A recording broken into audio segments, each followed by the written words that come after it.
80 dan ada juga dari luar. Ya, jadi kita mengalu-alukanlah, ini just sharing session. So kita bukalah kepada semua yang berminat untuk publish buku chapter. Saya rasa ramai pensyarah lah yang berminat di UTM. Book chapter ni kita tak banyak penerbitannya, kita baru ada berapa puluh saja, tak sampai ratus lagi lah.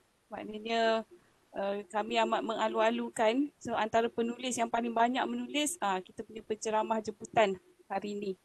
So saya tanpa meninggalkan masa, saya terus pass pada penceramah lah. Okay, Farah. Okey, terima kasih Dr. Mahfuzah. Okey, untuk seterusnya biar saya perkenalkan dulu ceramah kita pada petang ini, Dr. Muhammad Azli bin Salim. Beliau merupakan Managing Director Intelligent Engineering Technology Services Sdn Bhd, pensyarah di Fakulti Kejuruteraan Mekanikal Universiti Teknikal Malaysia Melaka. Beliau memang sangat aktif lah dalam menerbitkan buku karya suntingan. Kalau tak silap saya, pada tahun lepas ada lebih kurang 3 buku karya suntingan yang beliau terbitkan, dan kini beliau telah menerbitkan lebih daripada 10 buku karya suntingan dan buku monograf. Jadi pengalaman yang luas tu, jadi kita boleh korek lah petang ni, kita dapat peluang untuk sama-sama sharing, kita dengarkan pengalaman dan ilmu yang ada pada Dr. Muhammad Azli boleh dikongsikan bersama sahabat kita, sebab buku karya suntingan ni sebenarnya lebih mudah untuk diterbitkan. Mungkin untuk dapatkan momentum menulis, mungkin boleh mulakan dengan buku karya suntingan dulu dan kita dapat mengimarahkan penerbitan ilmiah. Okey, dengan segala hormatnya dipersilakan Dr. Muhammad Azli untuk memulakan sesi sharing kita. Dipersilakan Dr. Okey, boleh dengar semua ya? Terima kasih Puan Faradila, Dr. Mahfuzah, pengarah penerbit dan juga penerbit UTM. Okey, saya Muhammad Azli bin Salim, staf akademik daripada FKM, Fakulti Kejuruteraan Mekanikal, dan sekarang ni memegang portfolio di AMC, Pusat Pembuatan Termaju, selama 3 tahun. Terima kasih atas jemputan. Okey, pada petang ini saya hanya nak share, share beberapa pengalaman yang telah saya dan juga tim saya yang kami telah buatlah, di mana sharing ini ataupun pengalaman ni berjaya untuk kami, tetapi saya tak pasti adakah pengalaman yang saya cuba sampaikan pada hari ini ianya membantu ataupun tidak kepada kawan-kawan semualah. Tapi saya haraplah ianya dapat membantu tuan-tuan dan puan-puan lah ya.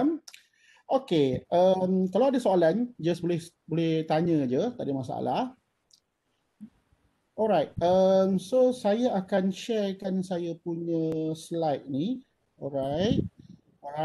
So pada petang ini saya akan cuba share tentang penerbitan buku karya suntingan. Okey, secara asasnya buku sebenarnya banyak kategori. Okey, di UTM selalu ada banyak beberapa kategori. Salah satu kategori dia adalah buku penerbitan buku karya suntingan. Sebenarnya karya suntingan ni ada juga yang digelar sebagai book chapter, book in chapter, bab dalam buku dan sebagainya. Okey. So sebenarnya benda ini adalah sama, alright?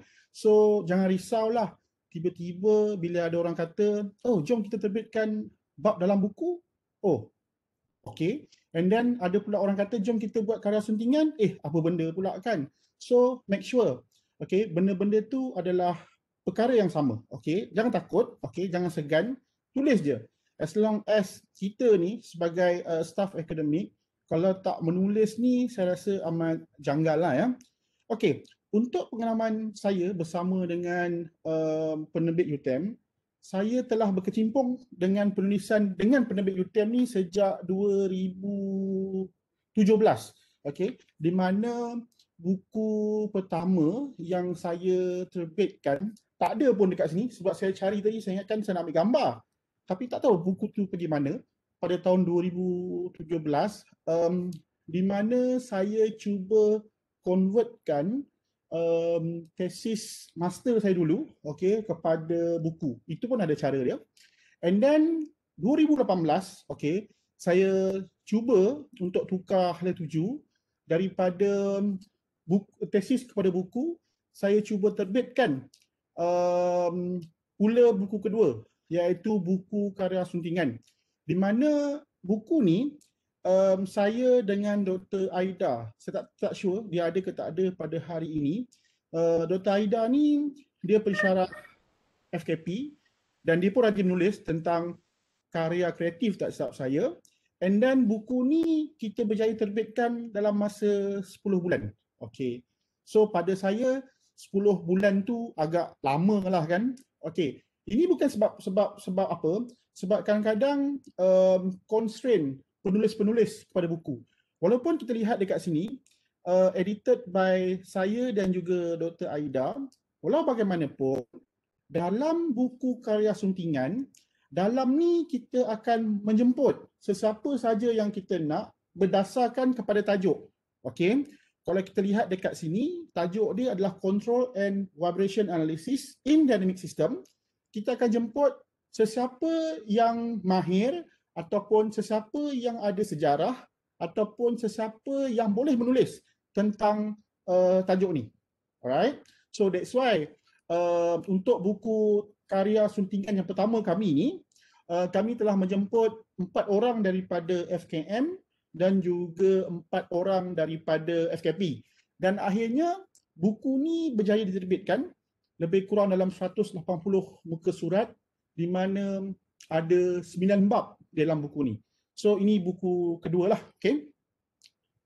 And then saya mengurat langkah lagi, okay, di mana ini adalah buku ketiga secara peribadi dan juga buku kedua diterbitkan melalui karya suntingan. Okay. So buku ni pun sebenarnya ada isu sikit dulu-dulu, okay. Tetapi tak ada masalah sebab orang yang membangkitkan isu tu pun kata tak ada, oh dah okey dah, okey. So kalau tuan-tuan dan puan-puan lihat, pada tahun 2018 sebelum ni, saya ambil masa selama 10 bulan untuk terbitkan buku ni. Tetapi setelah ada pengalaman, kemudian saya dapat menerbitkan buku yang ketiga dalam masa 7 bulan. Di mana semua bab dalam buku ni, okey, adalah daripada FKM tu sendiri. And then kita ada juga daripada universiti awam yang lain yang berminat untuk menceburi. Dan yang ketiga adalah daripada Politeknik di Malaysia. Okay. So tadi buku 2018 dan ini pada 2019. Okay. Saya cuba nak bagi tuan-tuan dan puan-puan lihat buku kedua 10 bulan, buku ketiga 7 bulan. So saya dapat singkatkan masa. Okey, nanti kita lihat macam mana kita nak singkatkan masa. Sebab kadang-kadang tu sebagai penulis, kadang-kadang kita give up sebenarnya. Bila kita dah siap menulis, kita hantar buku kepada penerbit dan kemudian penerbit ambil masa yang lama untuk diterbitkan. Tapi sebenarnya kadang-kadang kita tak tahu sebenarnya apa pula constraint dekat penerbit. So hari ini saya cuba sharekan kepada tuan-tuan dan puan-puan supaya kita nak memudahkan diri kita dan juga nak memudahkan penerbit supaya at the end nanti jangka masa untuk diterbitkan buku-buku kita tu nanti akan lebih cepat, mudah, teratur dan bila dia dah print buku macam ni, okay, kita rasa cantik je. There is no, orang kata there is no, apa tu orang kata, yang tak cantik lah. Tak ada titik ke, tak ada apa tu orang kata muka surat salah ke and so on. Okay, nanti kita akan tengok Ini buku yang keempat pula, di mana buku keempat ni saya cuba mengorak kepada bahasa Inggeris kepada bahasa Melayu. Alright. Dan kita ambil masa dalam masa 5 bulan. Okay. Daripada tadi 10. Alright. Diturunkan ke 7. Dan ini kepada 5 bulan. Okay, so sebenarnya dia di grade baguslah 10.75. Kemudian pergi pula kepada buku kelima. Okey, kalau tengok ni, buku kelima ni, dia mengambil masa 13 bulan. So tak cantik lah kan? 10, 7, 5 dan 13 bulan. Iaitu 1 tahun, 1 bulan. Okey, sebenarnya kenapa benda ni jadi terlalu lama? Sebenarnya buku ni diterbitkan lama ataupun lambat apa tu orang kata? Selama 1 tahun sebulan, bukan disebabkan oleh kerja-kerja editing ataupun kerja-kerja penerbit, tetapi disebabkan oleh penulis tu sendiri. So itu tip dia lah ya. Kita kena lihat balik. Okey, nak cepat ke nak lambat ke terpulang kat kita. Okey. And then buku ke-6, 6 bulan. Yang ini bukan karya suntingan tapi lebih kepada monograf di mana saya dan juga geng di FKM menulis bersama pensyarah di IKTBN. Buku ketujuh selama 3 bulan. Nampak? Dia makin lama makin menurun. Alright. Lagipun sebab MCO, alright, duduk rumah. Ini adalah PKP yang pertama. Sebab duduk rumah, so sempat menulis and so on. And then, ini buku ke-8. Alhamdulillah. Okay, 3 bulan juga. Buku ke-9, Bahasa Melayu. Alright. Buku ke-10, okay, ini pun dalam masa 3 bulan. Ini buku ke-11 yang akan bakal diterbitkan. Dah ada dekat penerbit dah. Okay.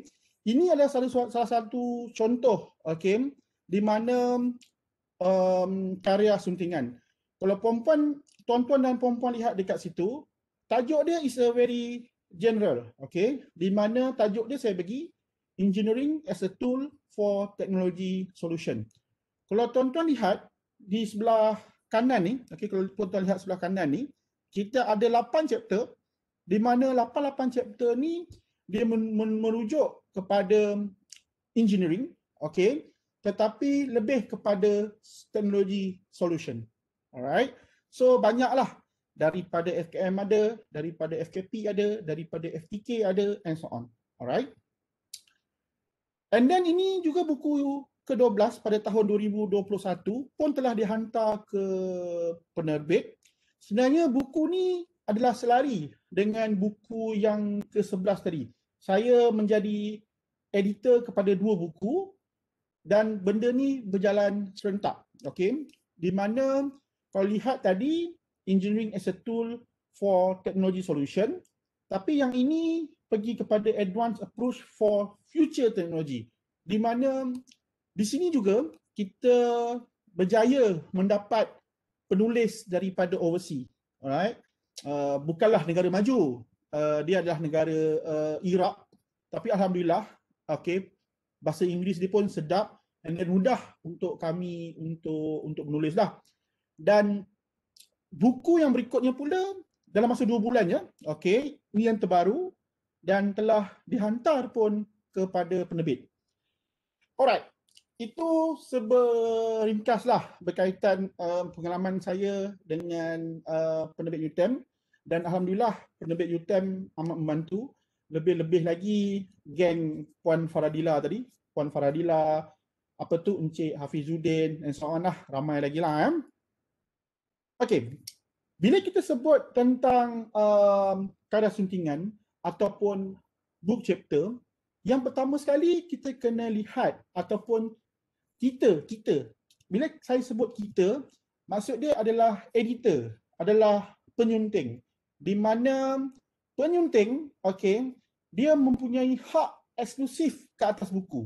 Sebagai contoh, katakanlah penyunting membuat buku karya suntingan, dekat depan buku ni, dia akan tulis siapakah penyunting dia. Penyunting tu dalam bahasa Melayu, tapi kalau dalam bahasa Inggeris adalah sebagai editor. Okay, so penyunting tu ataupun editor ni, dia ada hak eksklusif di mana walaupun dekat dalam buku karya suntingan ni, okay, setiap bab ni disumbangkan oleh penulis-penulis, tetapi buku ini adalah hak editor, adalah hak penyunting. Okay, so contoh, kalau katakanlah editor tu ada satu buku karya suntingan, dia boleh declare dia own, ini adalah buku aku, ini adalah buku saya, this is my book. Okay, Tapi untuk penulis pula, contoh, katakanlah dia menulis chapter 2, okey? Penulis chapter 2, okey, dia tak boleh declare ini adalah buku dia. Dia hanya boleh declare chapter 2 di dalam buku ini adalah hak dia. Okey, so itu kena faham ya. Editor, penyunting dan penulis. Okey, kita sebagai editor, okey, kita kena faham, okey, apa definisi sebagai karya suntingan ataupun book chapter. Okey, yang pertama tentang karya suntingan ni, dia kadang-kadang ni boleh dijadikan sebagai kertas kerja pilihan persidangan dan juga koleksi artikel jemputan. Okey. Tetapi apa yang saya dan juga tim saya buat, kita tak pernah ambil pun kertas kerja persidangan. Kita akan develop satu tajuk dan kita akan promosikan tajuk tu. Okey, dan siapa cepat dia dapat tajuk tu dan dia kena fulfill ikut guideline masa yang sepatutnya. Alright? And then kadang-kadang artikel jemputan ni juga dikenali sebagai inverted paper, berfokuskan kepada sesuatu tema, bidang dan kajian. Kita kena fokus tetapi jangan terlampau fokus. Contoh macam buku saya 2019 ni, Renewable Energy and Technology, Renewable Energy and Technology in Malaysia Perspective. Okey. Dia dah fokus kepada RE, tetapi dia tak kisah apa saja RE. Kita juga boleh fokus kepada solar technology and so on. Tapi dikuatiri, okey, tak ramai yang boleh menulis tentang solar. So that's why kita sebagai editor, penyunting kena pandai, okey, memilih tema, memilih bidang ataupun kajian. And then karya suntingan juga dikenali sebagai koleksi bab-bab yang diusahakan oleh sekumpulan penulis yang aktif. Okey, dia kenalah aktif. Kalau tak aktif memang tak akan menulis untuk berkongsi pengalaman. Okey, itu yang ramai yang buat. Okey, dia kongsi pengalaman. Sebagai contoh dia lah, saya ni contoh saya ni orang IT. Tapi saya ni pakar dalam bidang gaming. So dia akan menulislah tentang gaming sahaja. Okey. Tetapi disusun dan diolah oleh 1 ke 3 orang penyunting. Okey. Ini pun salah satu kriteria juga. Okey. Siapa tak nak kan nama dekat depan buku kan? Tapi ini nasihat saya. Lagi banyak nama penulis ataupun nama editor, nama penyunting dekat buku, lagi lambat buku tu akan disiapkan. Okey. Percayalah. So that's why saya tulis dekat sini 1 hingga 3 orang. Cukuplah. Maksimum 3 orang tu cukuplah. Jangan lebih daripada 3 orang. Okey. Topik wajib. Apa maksud topik wajib mempunyai kaitan dengan tajuk buku? Setiap book chapter ataupun setiap chapter in book perlu, okey, perlu selari ataupun perlu senada dengan tajuk buku. Okey. Janganlah tiba-tiba kan saya buat tajuk ni renewable energy. Tiba-tiba adalah pula dekat dalam ni kan tajuk dia membuat struktur jambatan. Itu dah lain lah. Okey. So itu pun salah satu kerja-kerja kita sebagai editor dan penyunting untuk melihat benda tu. Okey. So, selain daripada penerbit UTM, right, kita juga ada beberapa publisher level antarabangsa yang berminat, okey, untuk menerbitkan karya suntingan kita. Okey. Sebagai contoh, Elsevier, kita juga ada Emerald Publishing, kita ada Springer dan kita juga ada DBP. Okey. Tetapi untuk Emerald dan DBP saya tak ada pengalaman. Okey. Yang saya ada pengalaman of course dengan penerbit UTM. Elsevier dengan Springer pun saya ada pengalaman. Dan seronoknya apabila kita terbitkan dengan Elsevier dan juga Springer, okey, kita akan dibayar setiap chapter yang kita di-approve oleh editor, kita akan dibayar sebanyak 100 USD. Tetapi, ini masalah dia. Tetapi, kita tak boleh contact Elsevier ataupun Springer suka-suka. Hi editor, saya berminat nak menulis buku book chapter, boleh tak tolong terbitkan artikel saya? No. Okay. Sebab adversarial dengan Springer, dia ada orang-orang dia yang tertentu sebagai editor atau penyunting, okay, untuk menerbitkan book chapter. Okay. So macam saya, alhamdulillah, okay, semasa saya Viva PhD dulu, okay, saya punya external examiner yang recommendkan saya kepada salah seorang editor tu, dan start dari situlah, okay, saya aktif dalam menulis book chapter dalam Elsevier. Okay, ini adalah tajuk-tajuk book chapter yang saya tulis dengan Elsevier. So bayangkan, saya tak boleh menulis seorang, alright. Saya punya team saya, alright. So untuk 2018 ni, alhamdulillah kita telah berjaya menerbitkan 5 book chapter dengan Elsevier. So bayangkan 5 accepted, published, then we are paid $500.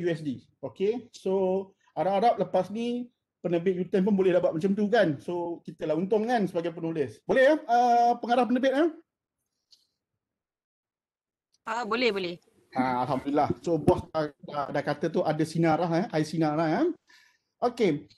And then bila kita dengan Elsevier ni, tuan-tuan dan puan-puan, bila kita good rapport dengan Elsevier ni, dia akan memberi kita ruang lagi untuk menulis.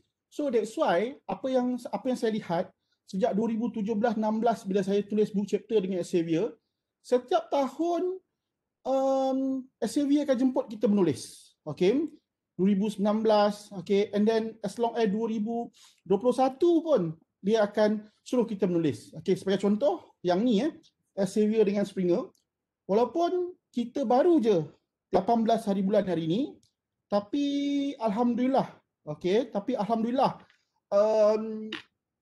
grup saya telah berjaya, okay, menulis 3 artikel dan kita telah submit dan benda ni dah approve lah by Elsevier and so on. Okay, ini pun sama and so on. So inilah email-email yang kita peroleh, okay, daripada apa tu orang kata editor Elsevier dan juga Springer and so on. Okay. Ini kita dah masuk kita punya resipi, right? Sebagai penyunting ataupun editor, sebenarnya kita kena pasti 3 perkara ni. Ini yang saya buat dengan tim saya. Yang pertama tentang tajuk buku. Okay. Make sure tajuk buku ni popular tapi mudah. Janganlah popular tapi susah. Okay. Sebab bila dia popular, okay, orang nak menulis suka dan dia mudah, lagi ramai yang orang nak hantar. Okay. So that's why bila kita pilih tajuk buku yang sesuai, bila kita pilih tajuk buku yang popular tetapi mudah, ramai yang ingin menulis. Itu dia punya key point yang pertama. So saya harap semua yang berada dalam webinar hari ini, saya harap sangat semuanya bakal menjadi penyunting ataupun editor. Alright. Yang kedua, penulis. Okey. Sebagai editor, okey, kita kena betul-betul tahu penulis. Okey. Kita kena tahu benar-benar yang minat dan konsisten. Okey. Kadang-kadang ni, alright, kadang-kadang ni bila kita bagi tajuk, semua nak menulis. Okey. Tetapi akhirnya, okey, penulis ni tak dapat siapkan and then dia akan tarik diri. Okey. Kemudian bila dia tarik diri, satu chapter tak siap. Sebab di penerbit UTM ataupun mana-mana saja penerbit, dia ada minimum requirement. Okey, kalau saya salah, mohon betulkan ya pihak penerbit UTM, dia ada minimum requirement. Dia ada minimum requirement berapa muka surat. Dia ada minimum requirement berapa banyak chapter, minimum requirement. Okey. Katakanlah seorang penulis tu tarik diri di saat akhir, so proses untuk menerbitkan buku tu akan drag. So itulah. Okey. Yang ketiga, ini paling penting, agih tajuk. Okey, nanti saya akan tunjukkan macam mana cara ni. Okey. Agih tajuk must be first come. Okey, first come first serve. and then tajuk-tajuk ni boleh berubah. Okay. Tetapi, okay, ini yang pengalaman saya dapat lah. Pengalaman yang saya dapat ni, kadang-kadang kita ni sebagai editor, kita lupa. Okay. Sebab bila kita jadi editor, sebab kita dah ada pengalaman. So that's why kita jadi editor. Tapi kadang-kadang bila kita jadi editor, ada penulis yang aktif. Tetapi dia baru nak start menulis. Okay. So dekat sini saya akan gelar dia sebagai penulis baru. Okay. So kita sebagai editor kena bimbing penulis ni. Supaya benda ni terhasil mestilah berkualiti. Okay. Yang kedua, kita mesti orang kata memantau masa yang diberi. Semak plagiarism ni. Plagiat, guna turn-in pun okey. Citation dan sebagainya. Okay. And then yang terakhir sebagai penyunting, alright, perlu pembaca proof. Okay, ini wajib. Okay. Atau editor boleh lantik diri sendiri sebagai proof. Tak ada masalah.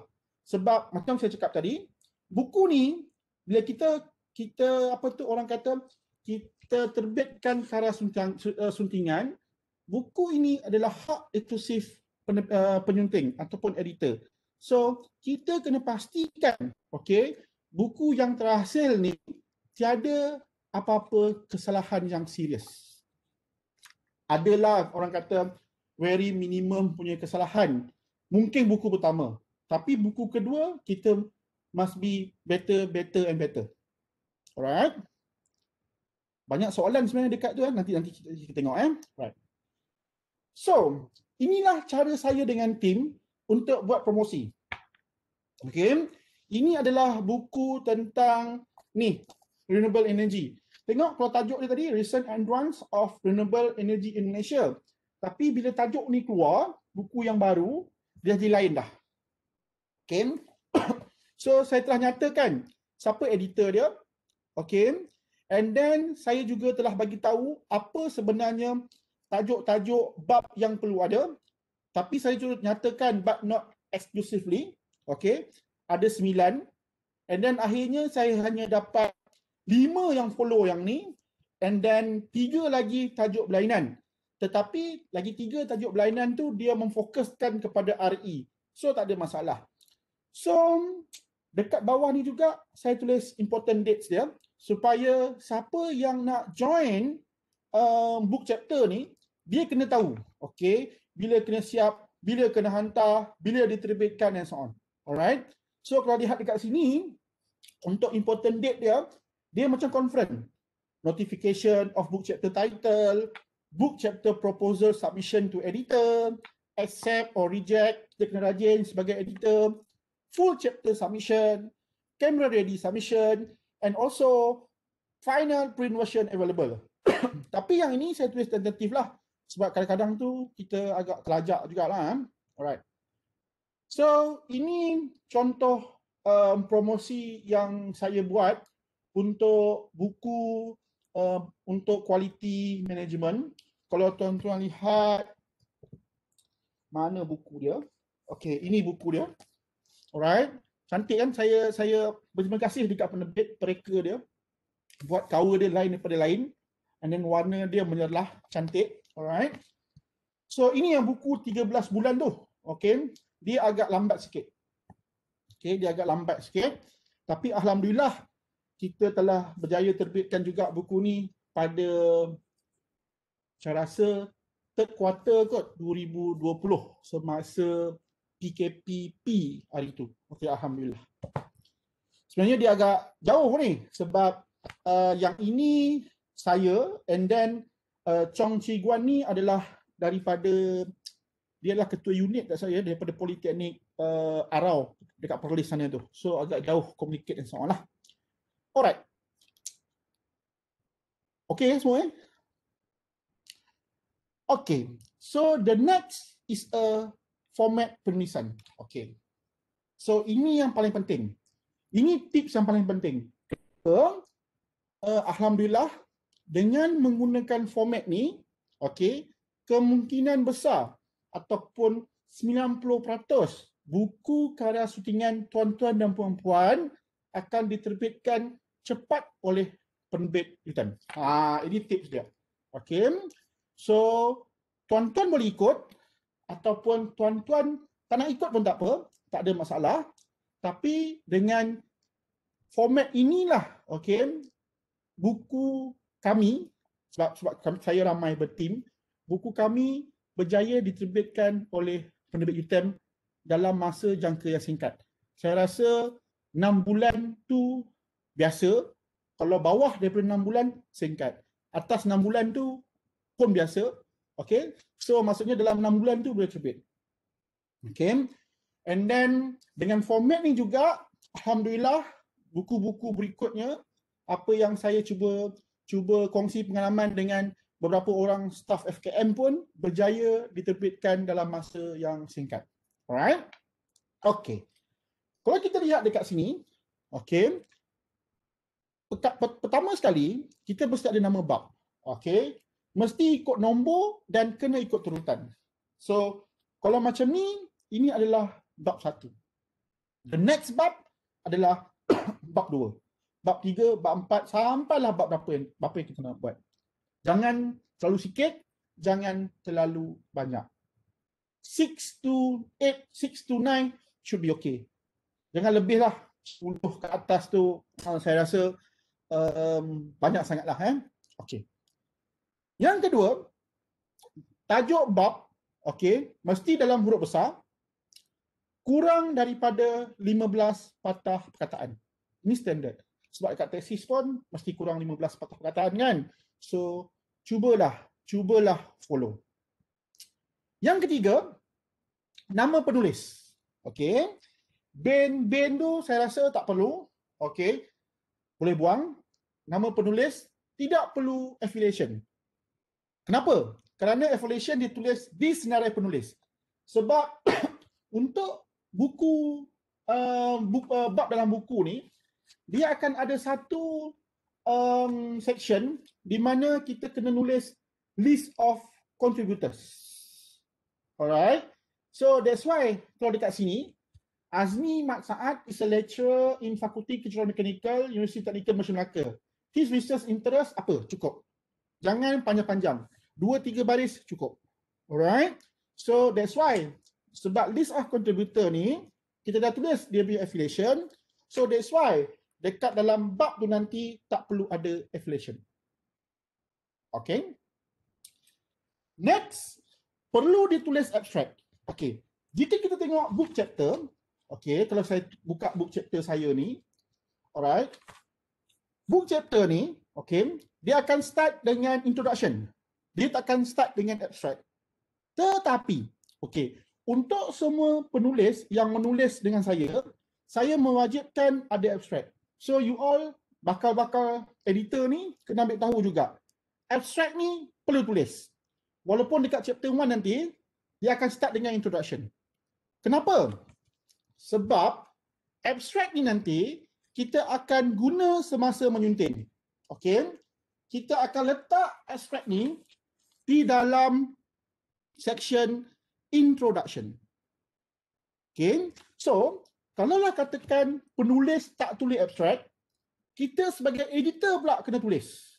So, akan ambil masa. So, that's why penulis yang menulis dengan saya mewajibkan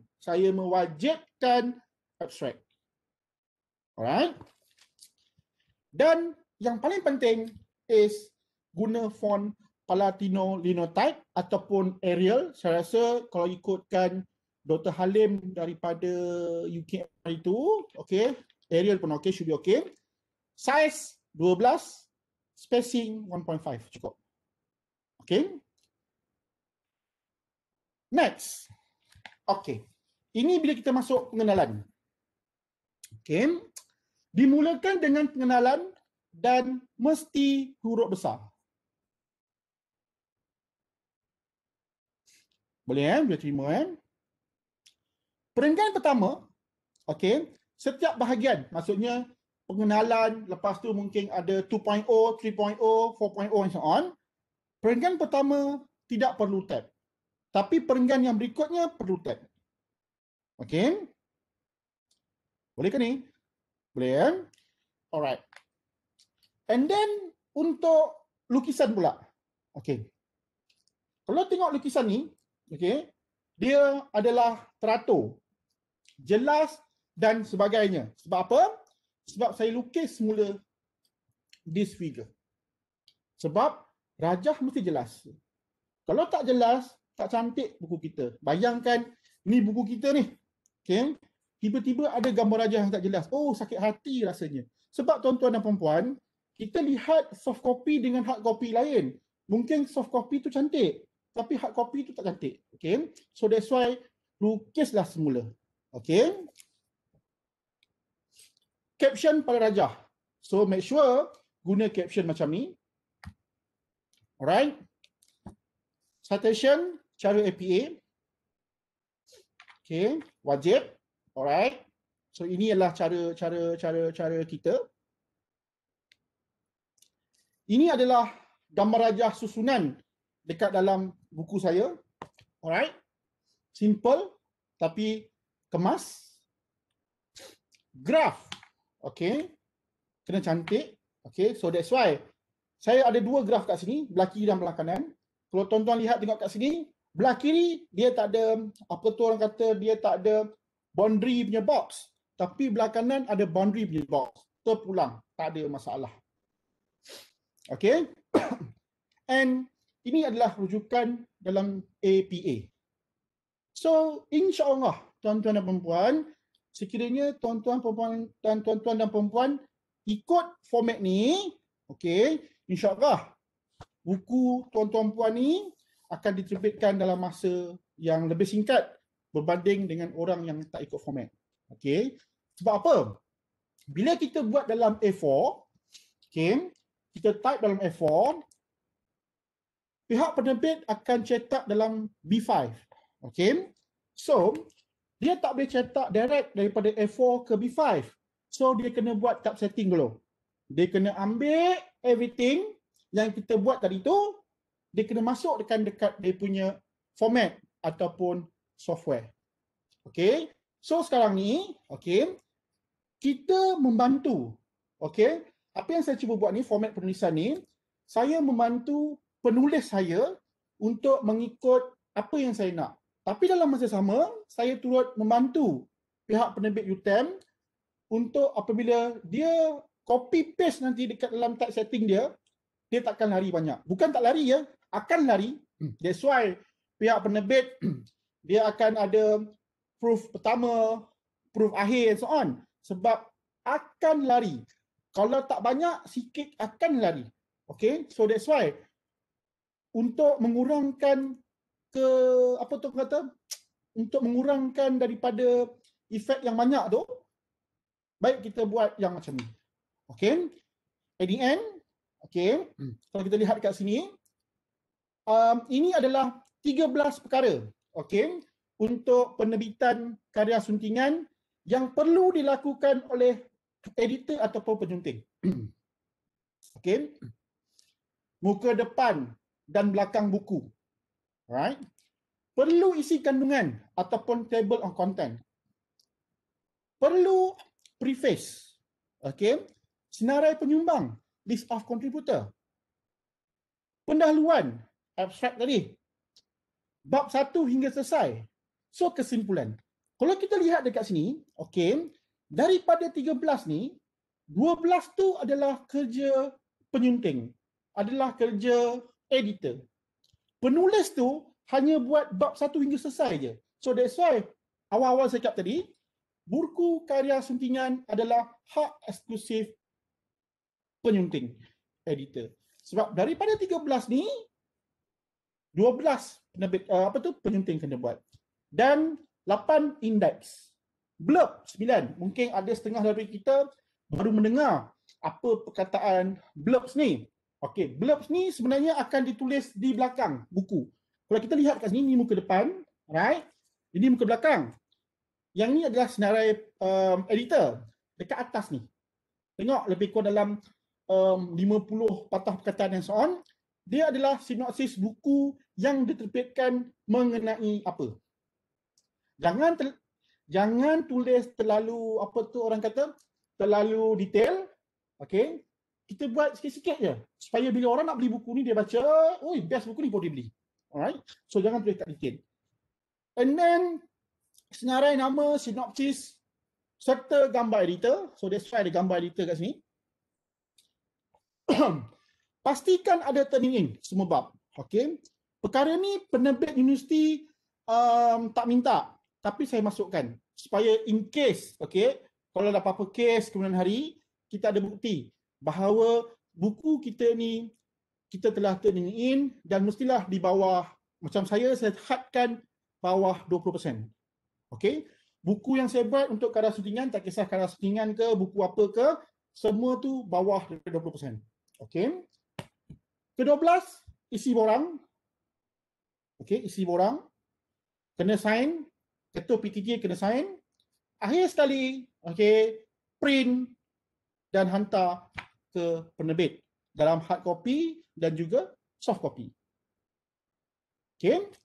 Tetapi, saya juga nak fokus dekat sini.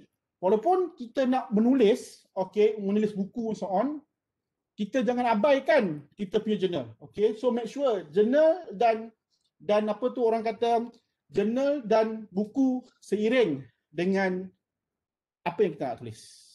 So saya rasa itu je kot perkongsian yang saya nak share. Okay, tapi apa yang saya share ni tak semestinya betul lah ya.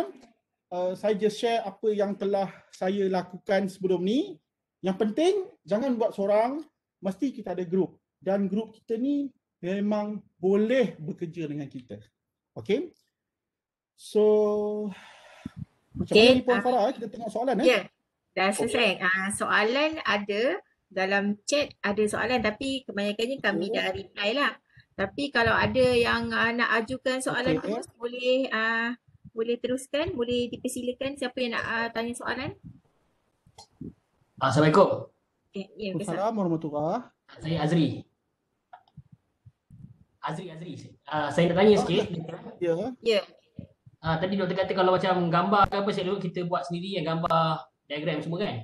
Okey. Tapi kalau macam diagram tu mungkin kita boleh lukis, tapi kalau macam gambar yang foto lah, yang kita nak ambil gambar sesuatu yang objek tu kita tak ada tau. Kita nak ambil gambar sendiri, benda tu tak ada. So macam mana cara kita nak ambil gambar tu, sebab dia penting kan gambar tu. Okey. Faham. Sebenarnya kalau katakan kita ambil gambar daripada Google Image sebagai contoh kita kena pastikan bahawa Google Image yang kita ambil tu bukan yang copyright. Itu yang paling pertama. Sebab kalau benda yang kita ambil Google Image tu adalah copyright, sebenarnya kita kena bayar daripada siapa tuan punya gambar tu. Sekiranya tidak, okey, benda ni kemungkinan besar, okey, sekiranya dia tahu ke apa and so on, dia boleh apa tu orang kata, dia boleh saman kita. Okey, so that's why. Okey, itu Encik Azri bertanya tadi kan. Okey, katakanlah okey tiba-tiba kita nak menulis sesuatu bidang ni, tiba-tiba gambar dia is a very complicated. Okey, so ini paling mudah kan. Very complicated and so on. Tiba-tiba gambar tu ada cantik dekat jurnal apa, orang-orang apa, Elsevier ke whatever, jurnal UTM ke apa, kita boleh ambil tapi make sure benda tu di cited. Okay, sebab dalam dunia akademik ni mudah. Bukan kita punya, kita cited. Itu saja.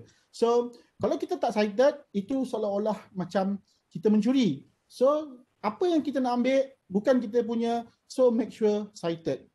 Tapi untuk Google Image tadi, okay, walaupun kita ambil gambar dekat Google Image, walaupun kita cited Google Image, tapi gambar tu perlu dibayar, tak boleh. Sebab itu wajib dibeli daripada tuan punya. Wajib. Boleh kan Cik Azri ya? Ya, betul. Okey, saya ada satu soalan ni, bukan saya soalan lah, saya baca kat sini. Dr. Salim, saya Azli sebenarnya, Salim tu bapa saya. Berdasarkan pengalaman, boleh share bagaimana pengurusan masa dan fokus masa menulis DOC, dua chapter ya. Okey, daripada TS Haniza Okey, ini jujur saya nak katakan, saya hanya buat kerja di office daripada pagi sampai petang. Sabtu Ahad family time, petang balik sampai rumah family time. So apa yang saya buat, macam saya cakap tadi, kita kena ada team. Okay, team kita tak perlu ramai. Okay, cukuplah 5-6 orang. Cukup team yang sebesar tu.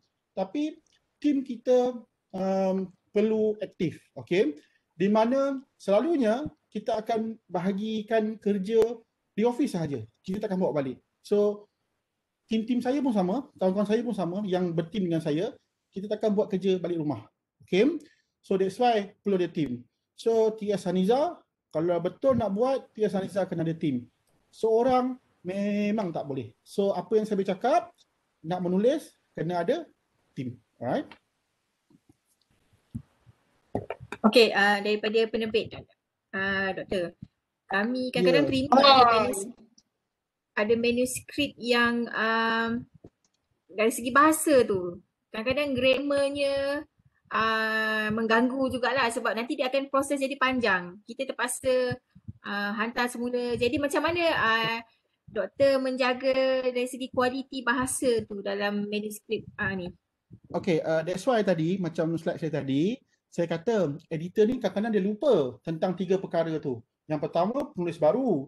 Yang kedua, tentang tepati guideline and so on. Yang ketiga adalah proofreader tu.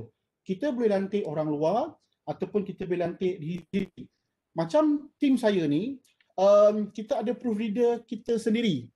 Okay, di mana tugas orang tu, okay, walaupun dia sebagai editor, tapi dia tu buat proofread sahaja. So maksudnya bila buku tu dah siap, dia akan proofread. Walaupun saya dah proofread asal, maklumlah kan kadang-kadang kita ni okey tak okey BI kita. Tapi orang ni alhamdulillah 10 tahun dekat US kan, katakanlah 10 tahun dekat US.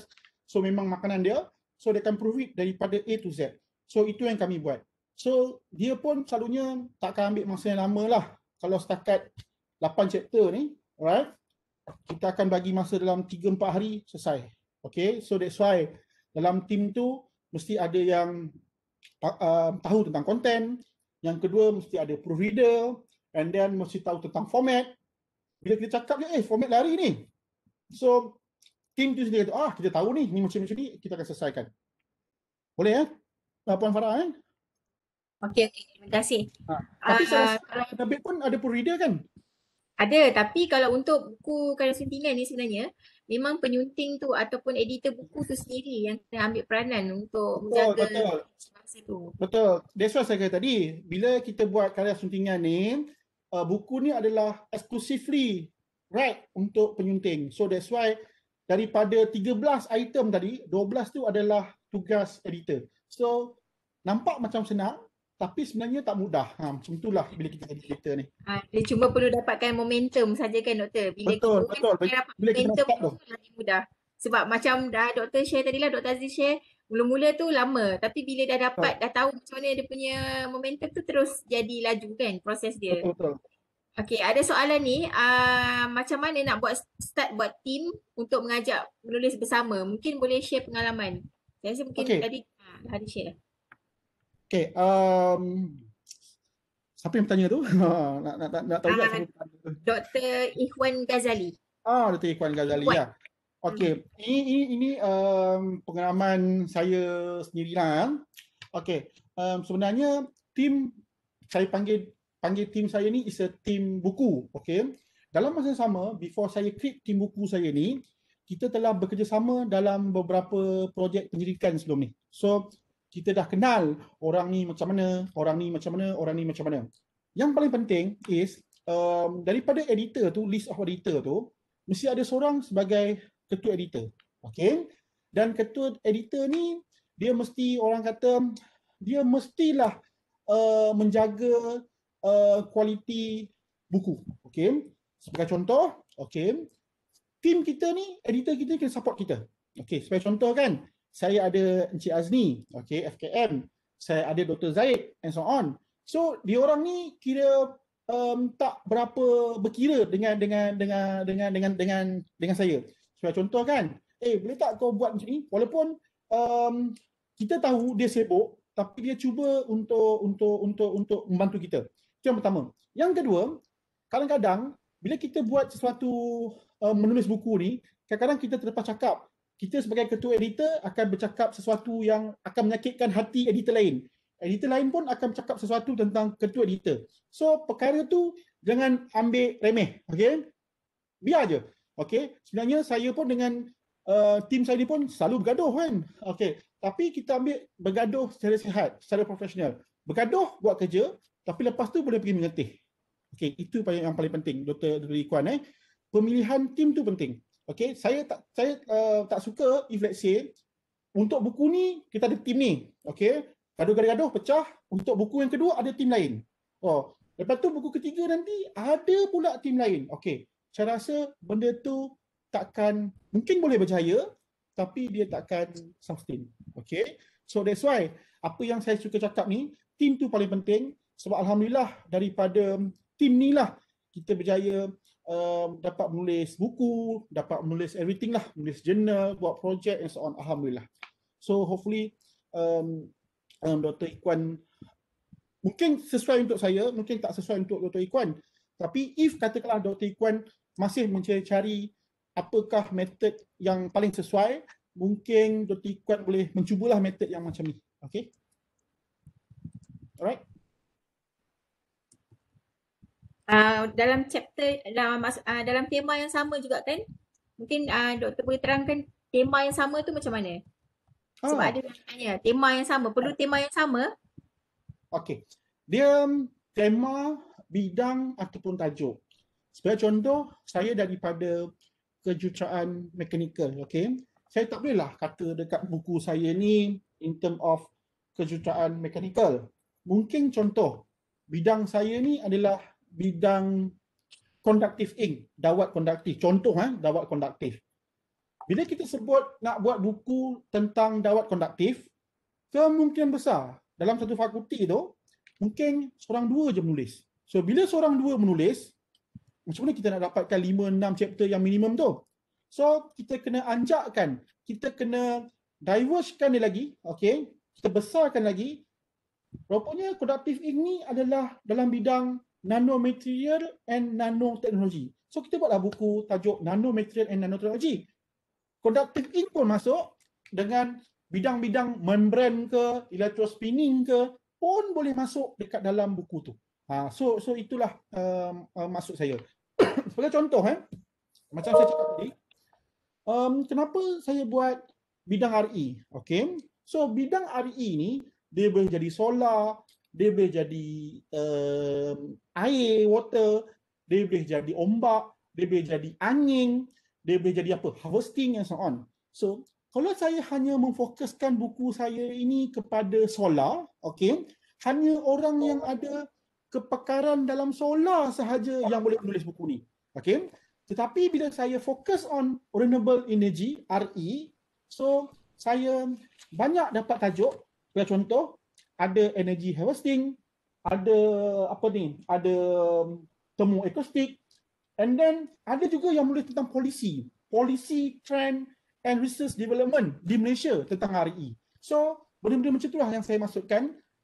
Fokus, okay, dia fokus kepada RE, tapi fokus dia diverge. Kita besarkan fokus tu.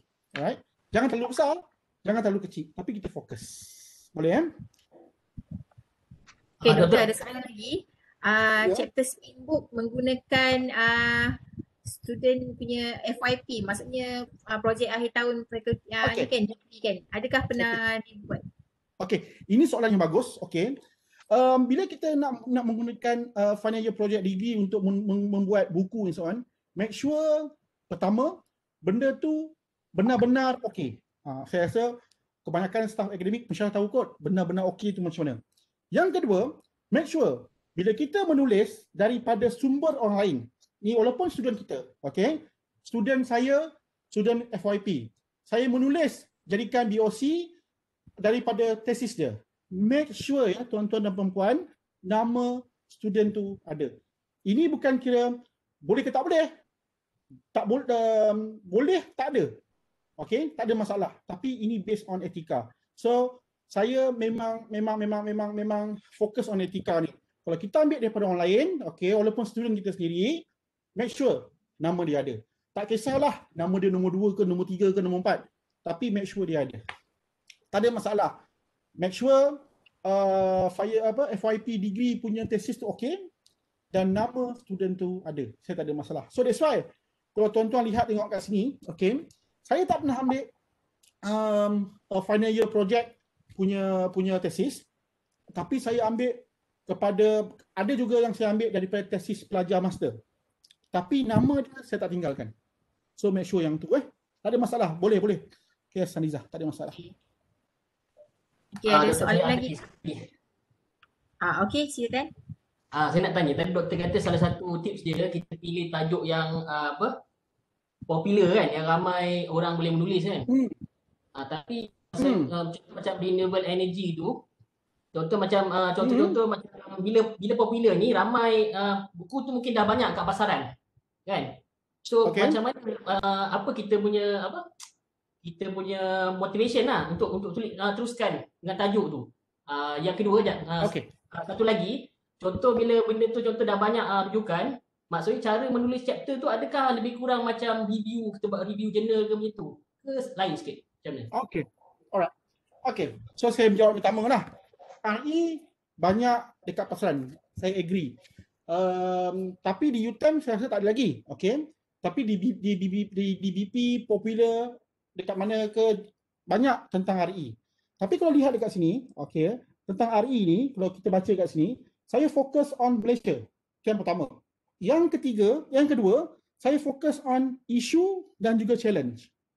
Okay, so that's why walaupun dia RE, okay, tapi saya hanya fokuskan di Malaysia.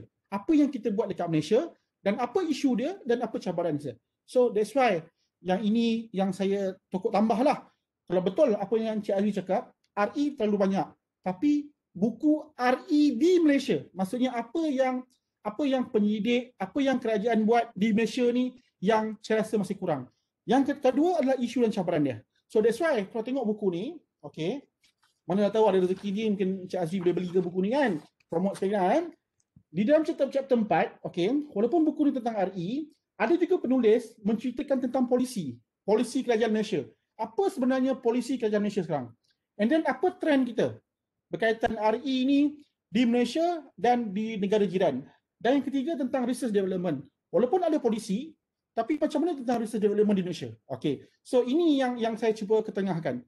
So kita sebagai editor, kita kena faham juga. Walaupun RE ni dia dah terlalu umum, tetapi apa yang menjadikan buku kita ni unik. Okay. And then yang kedua tentang buku yang ni, tentang quality management. Okay, tengok quality management.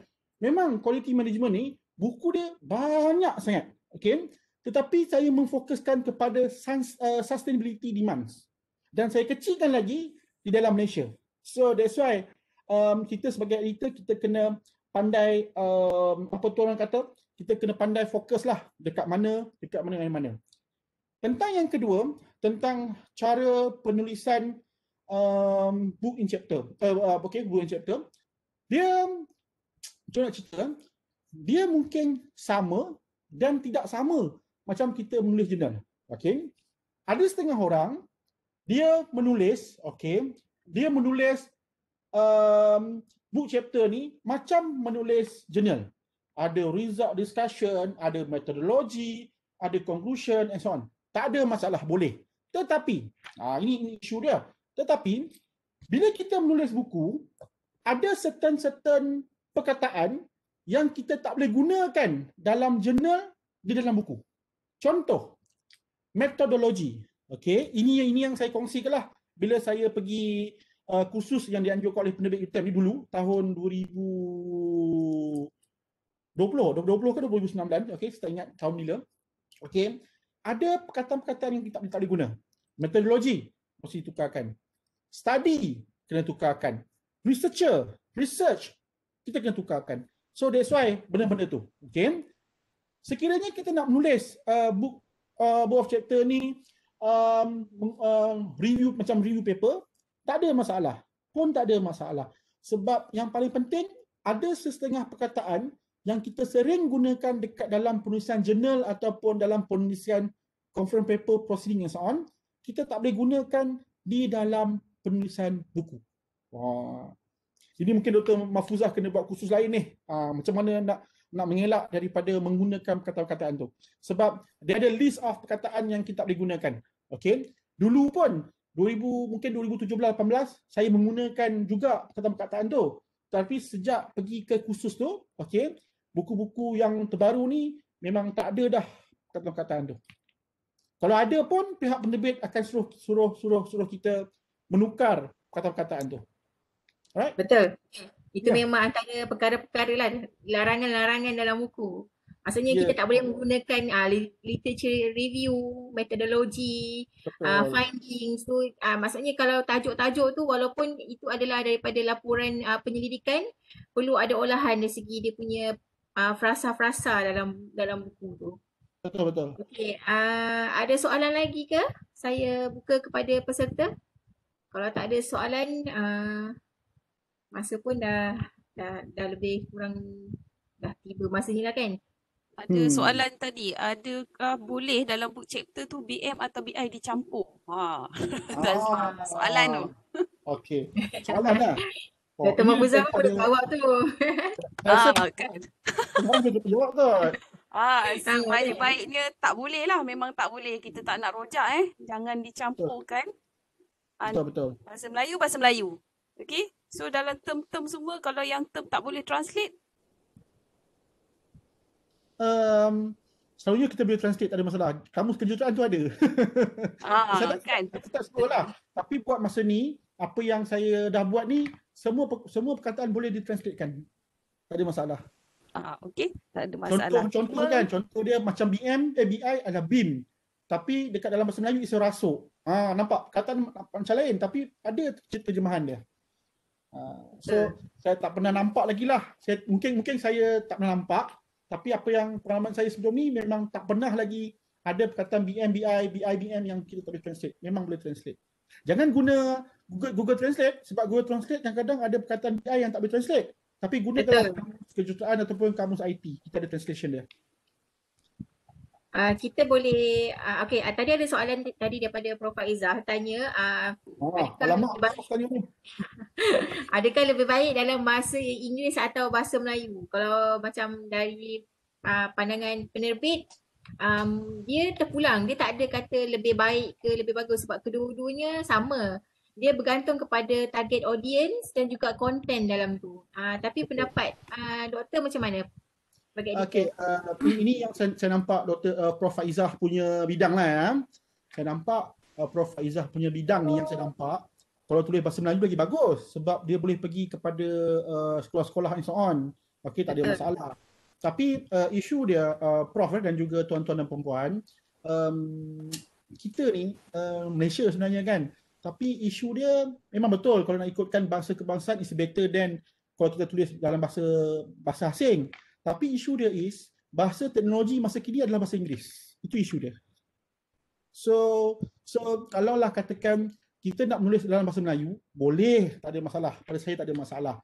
Tapi isu dia is bahasa teknologi buat masa ni masih lagi bahasa Inggeris. So that's why walaupun saya menulis dalam buku bahasa Inggeris, tapi dalam masa yang sama saya juga ada 2 buku dalam bahasa Melayu sebenarnya. Okey, yang ni bahasa Melayu dan juga yang ni, okey. Pembangunan dan proses dakwah konduktif teknologi baru di Malaysia. Ini memang saya tulis bahasa Melayu. So that's why saya rasalah.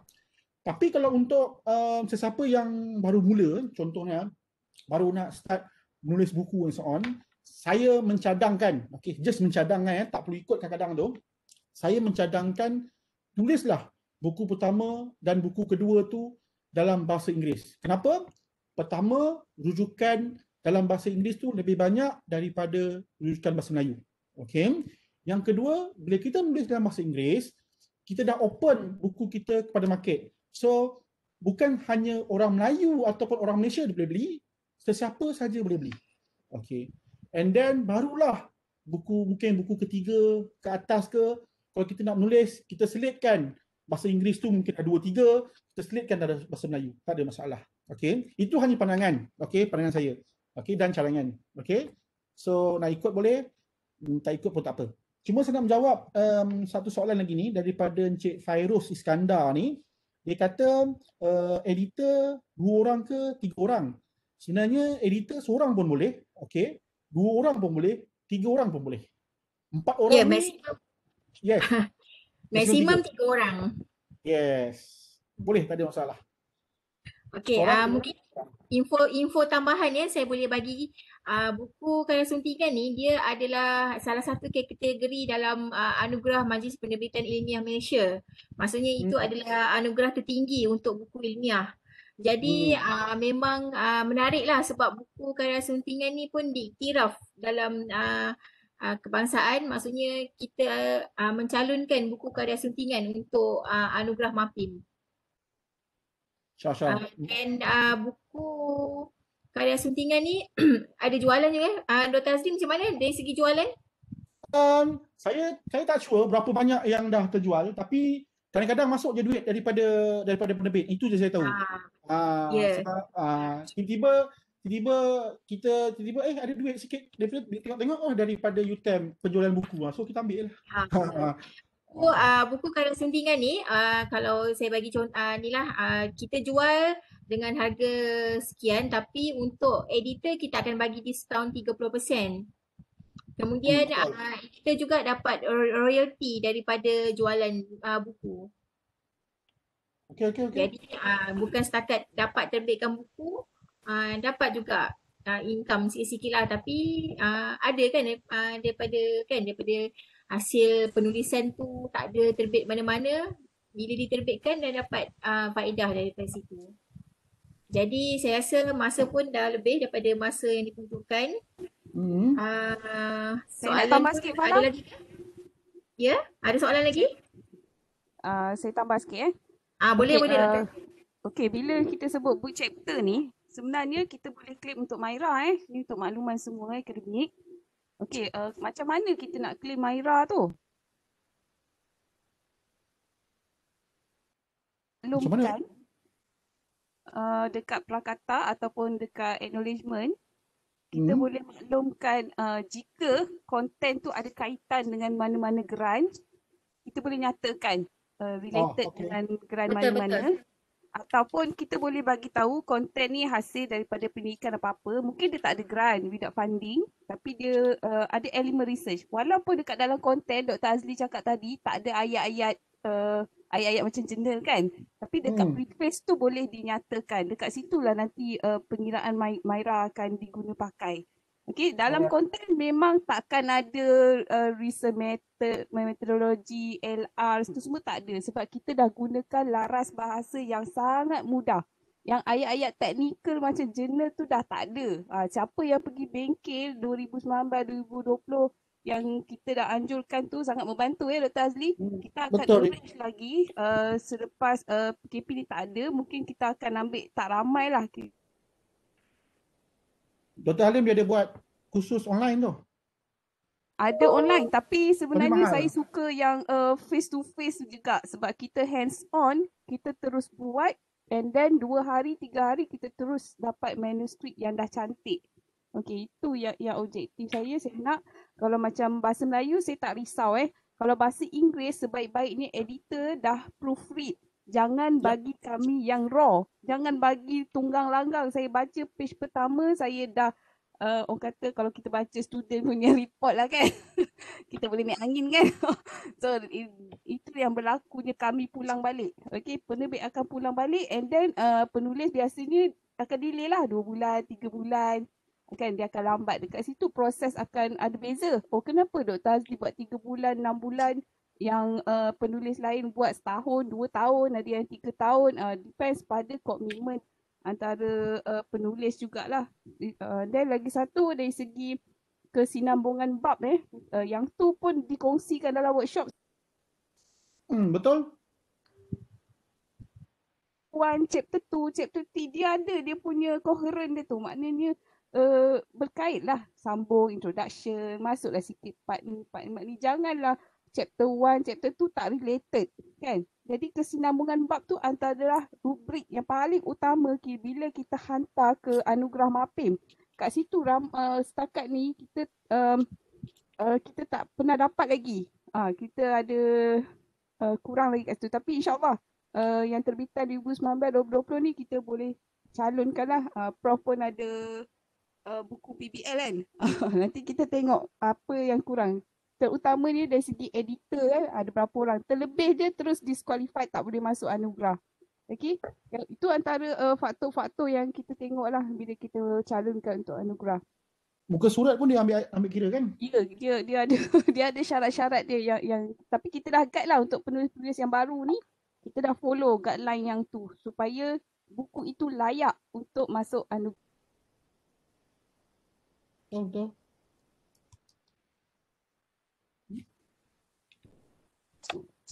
Suara Dr. Mahfuzah dah putus-putus ya? Dah dah petang line tak berapa clear. Line tak clear. Okey. Ada lagi ke Doktor? Dr. Mahfuzah, Dr. Azli? Saya okey. Dr. Mahfuzah?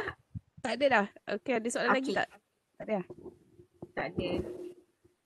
Okey, saya rasa sampai di sini dahulu sesi kita, sesi sembang buku untuk kali ini. Ya, silakan tanya. Ada yang nak tanya? Prof Faizah. Tak ada, ini kira macam pandangan sajalah. Kiranya untuk perancangan penerbit tahun ni, you all nak lebih banyakkan karya suntingan ke ataupun karya asli? Kalau kita try nak kill two birds lah with many stone kan, sebab kalau AAU karya suntingan semua tak boleh dikira kan, tak masuk.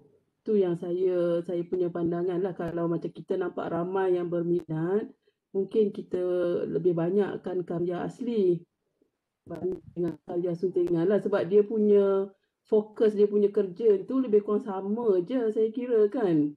Betul tu Prof. Cuma saya pun agak terkejut dengan semalam punya taklimat ya kan. Dia hanya memfokuskan kepada karya asli. Mungkin Prof ada maklumat ke, mungkin boleh share kenapa AAU hanya memfokuskan kepada karya asli. Mungkin Kalau AAU sebenarnya kita refer kepada anugerah akademik negara. Memang nakkan karya asli. Tapi kalau macam kita Myra, kita boleh terima karya asli dan juga book chapter. Okay? So dan book chapter ni kita boleh pergi ke anugerah buku negara kan Farah kan? Boleh. So dia akan ada direction yang lain. Book chapter direction yang lain. Karya asli direction dia lain. Jadi tapi dua-dua tu diterima untuk Myra. Dan untuk yang beginner baru nak menulis, saya rasa book chapter adalah pilihan yang lebih baik lah saya rasa sebab dia writer. Yeah. Compare dengan buku karya asli, cara penulisan dia lebih orang kata lagi banyak lah macam mana kita nak susun ayat tu dan sebagainya sebab dia original punya content. Okay, yang book chapter ni daripada research lah, daripada research. Okay. Okay, ada soalan lain lagi ke? Kalau tak ada, mungkin saya boleh tamatkan sesi kita pada petang ini. InsyaAllah selepas ni ada sesi-sesi yang lain lagi, kami akan teruskan. Terima kasih atas kesediaan Dr. Muhammad Azli untuk berkongsi pengalaman, ilmu pengetahuan dalam penerbitan. Terima kasih kepada Dr. Mahfuzah dan semua peserta-peserta. Tadi saya tengok cecah 95 orang tadi. Alhamdulillah lah, ada ramai peserta. Dan moga ilmu yang dikongsikan pada petang ini bermanfaat kepada kita semua. InsyaAllah. Okey, oleh itu saya mengucapkan terima kasih dan Assalamualaikum. Okey, terima kasih. Assalamualaikum. Okey, terima kasih semua.